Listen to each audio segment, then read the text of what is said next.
بسم اللہ الرحمن الرحیم۔ حضرت ہود علیہ السلام۔ حضرت ہود علیہ السلام حضرت نوح علیہ السلام کی 5ویں نسل میں سام کی اولاد ہیں۔ ان کو قوم عاد پر نبی بنا کر بھیجا۔ عاد کا تعلق عرب کے پرانے قبیلے سامیہ سے تھا۔ یہ لوگ بھی بت پرست تھے، بتوں کی پوجا کیا کرتے تھے، بت تراشنے کے ماہر تھے۔ کہا جاتا ہے کہ حضرت نوح علیہ السلام کی قوم کے بت طوفان کی وجہ سے زمین کی تہہ میں چلے گئے تھے۔ ابلیس مردود نے ان کا پتہ لوگوں کو بتایا۔ انہوں نے ان بتوں کو پھر زمین سے نکال لیا اور اس کی پوجا شروع کر دی۔ قوم عاد اپنی طاقت اور حکومت کے نشے میں ایسے ڈوبے کہ انہوں نے اللہ کو بالکل بھلا دیا۔ اپنے ہاتھوں سے بنائے گئے بتوں کو معبود مان کر شیطانی عمل کرنے لگے۔ تب اللہ تعالیٰ نے انہی میں سے ایک پیغمبر حضرت ہود علیہ السلام کو مبعوث فرمایا۔ آپ نے اپنی قوم کو اللہ تعالیٰ کی طرف بلایا، اس کی عبادت کی دعوت دی۔ وہ لوگ بہت ظالم و سرکش تھے، انہیں ظلم و ستم کرنے سے منع کیا۔ قوم عاد نے آپ کی ایک نہ سنی، الٹا انہیں سختی سے جھٹلایا اور غرور و تکبر میں کہنے لگے، دنیا میں ہم سے زیادہ طاقتور اور شان و شوکت کا مالک کون ہے؟ ہود علیہ السلام مسلسل اسلام کی تبلیغ میں لگے رہے، قوم کو اللہ کے عذاب سے ڈراتے رہے، انہیں بتاتے رہے کہ غرور اور سرکشی کا انجام بہت بھیانک ہوگا۔ آپ نے قوم نوح کی مثال دے کر انہیں سمجھایا، طوفان کی کیفیت ان کے سامنے بیان کی۔ آپ نے ان سے فرمایا، اے قوم، اپنی جسمانی طاقت، حکومت اور شان و شوکت پر گھمنڈ نہ کر، بلکہ اللہ کا شکر ادا کر کہ اس نے تجھے یہ دولت بخشی، خوشحالی عطا کی۔ لہٰذا اس کی نعمتوں کو نہ بھول، اپنے ہاتھوں سے بنائے بتوں کی پوجا سے باز آ جا۔ یہ نہ تجھے کوئی نفع پہنچا سکتے ہیں نہ کوئی نقصان، نہ دکھ پہنچا سکتے ہیں نہ سکھ۔ موت اور زندگی، نفع اور نقصان سب اللہ کے ہاتھ میں ہے۔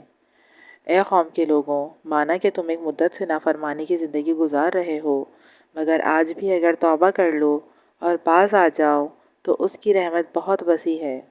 توبہ کا دروازہ بند نہیں ہوا، اسے معافی چاہو وہ بخش دے گا، اس کی طرف لوٹ جاؤ وہ معاف کر دے گا۔ تقوی اور اطاعت کی زندگی گزارو، وہ تمہیں دن دوگنی اور رات چوگنی ترقی دے گا، بہت عزت دے گا اور مال و دولت میں اضافہ کر دے گا۔ آپ انہیں تبلیغ کرنے کے ساتھ ساتھ یہ بھی فرماتے، میں تم سے کسی اجر اور بدلے کا خواہشمند نہیں، میرا اجر تو اللہ ہی کے پاس ہے۔ اللہ رب العالمین کی طرف سے ان پر نعمتوں کی بارش ہو رہی تھی، اس کو چھوڑ کر یہ لوگ بت پرستی میں مبتلا ہو گئے تھے۔ اللہ تعالیٰ نے ان کی ہدایت کے لیے حضرت علیہ السلام کو نبی بنا کر بھیجا۔ آپ خود انہی کے خاندان میں سے تھے۔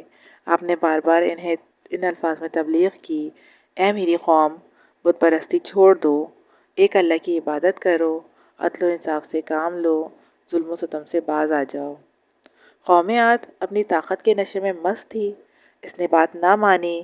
اس کے نتیجے میں اللہ رب العزت کی طرف سے ان پر پہلے عذاب کا آغاز ہوا۔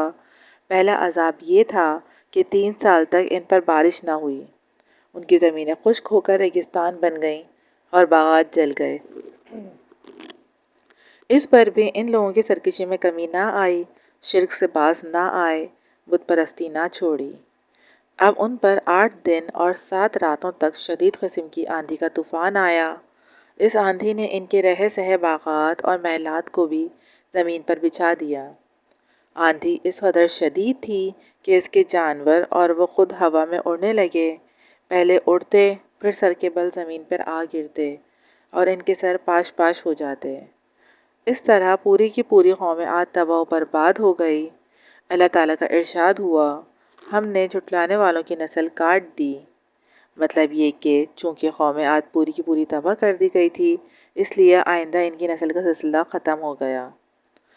حضرت ہود علیہ السلام اور ان پر ایمان لانے والوں نے عذاب کے وقت ایک گھیردار جگہ میں پناہ لی تھی۔ یہ عجیب بات تھی کہ اس طوفانی ہوا سے بڑے بڑے محلات تو گر گئے، مگر اس گھیردار جگہ میں ہوا معمول کے مطابق چلتی رہی۔ ہود علیہ السلام اور ان کے ساتھی اس جگہ پرسکون انداز میں بیٹھے رہے، انہیں کسی قسم کی تکلیف نہیں ہوئی۔ قوم کے ہلاک ہو جانے کے بعد یہ لوگ مکہ معظمہ میں آ گئے۔ قوم عاد پر ہوا کا جو طوفان آیا تھا، اس کا ذکر اللہ تعالیٰ نے قرآن کریم میں سورہ الحاقہ میں یوں فرمایا، قوم عاد ایک سخت آندھی سے ہلاک کیے گئے، وہ ان پر 7 راتوں اور 8 دن تک چلتی رہی۔ اگر آپ وہاں موجود ہوتے تو اس قوم کو اس طرح گرے ہوئے دیکھتے گویا گری ہوئی کھجور کے تنے ہوں۔ سو کیا تمہیں ان میں کوئی بچا ہوا نظر آیا ہے؟ تفاسیر میں اس عذاب کی تفصیل یوں درج ہے کہ 3 سال تک جب قطعاً بارش نہ ہوئی تو ایک دن ایک بادل اٹھا۔ عاد کی قوم نے خیال کیا کہ اب بارش ہوگی۔ ان سب کا خیال تھا کہ یہ بادل خوب برسے گا۔ ساتھ ہی انہوں نے حضرت ہود علیہ السلام کا مذاق بھی اڑایا کہ یہ صاحب تو ہم پر عذاب کی پیشگوئی فرما رہے تھے، یہ تو برسنے والا بادل آ گیا۔ اس پر حضرت ہود علیہ السلام نے فرمایا، یہ بادل نہیں ہے، عذاب ہے۔ اب بھی وقت ہے کہ تم میری بات مان لو، اللہ تعالیٰ کی وحدانیت پر ایمان لے آؤ، بت پرستی سے باز آ جاؤ۔ انہوں نے کہا، بھلا اس بادل میں کیسا عذاب؟ ہود علیہ السلام نے فرمایا، اس میں آندھی اور طوفان ہے، اس میں ایسی ہوا چلے گی کہ تمہیں اور تمہارے مکانات کو نیست و نابود کر دے گی۔ اس پر انہوں نے کہا، اے ہود، تم ہماری طاقت کو جانتے ہو، پھر بھی ہمیں ہوا سے ڈرا رہے ہو، اس کی شدت اور تیزی سے ڈراتے ہو، یہ ہمارا کیا بگاڑ لے گی؟ ابھی بات چیت ہو ہی رہی تھی کہ وہ ابر شہر کے کناروں پر آ گیا اور طوفانی ہوا چلنے لگی۔ 7 راتیں اور 8 دن تک مسلسل ہوا چلتی رہی۔ کوئی اپنے مکانوں میں مارا گیا اور کوئی باہر، اور اللہ تعالیٰ نے ان کے ساتھ ان کے مکانات کو بھی زمین کے برابر کر دیا۔